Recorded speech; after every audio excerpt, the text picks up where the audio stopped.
বিশ্বসেরা coach, বিশ্বসেরা hard hitter ব্যাটসম্যানকে কালকে রাত্রে স্বপ্ন দেখছি। কি জঘন্য স্বপ্ন, কি জঘন্য স্বপ্ন রে ভাই, কি জঘন্য স্বপ্ন।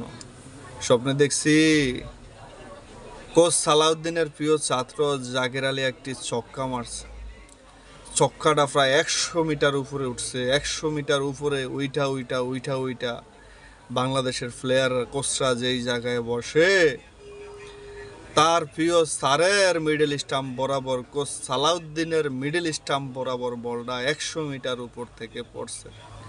কোচ সালাউদ্দিনের অনেক জোরে চিৎকারের ঠেলায় আমার স্বপ্ন ভাঙ্গে গেছে। তারপরে কি হয়েছে আমি কিছু জানি না, খালি দেখছি কোচ সালাউদ্দিন অনেক জোরে একটা চিৎকার মারছে। ওই চিৎকার মারার সাথে সাথে আমার স্বপ্ন ভাঙ্গে গেছে। এই স্বপ্ন যাতে আজকে সত্যি না হয়, দরকার হলে জাকির আলী আবার জিরো মারুক, দরকার হলে রান না করুক, তারপরে স্বপ্ন যাতে সত্যি না হয়, এই একটাই রিকোয়েস্ট আজকের খেলায়। দেখা যাক কি হয়।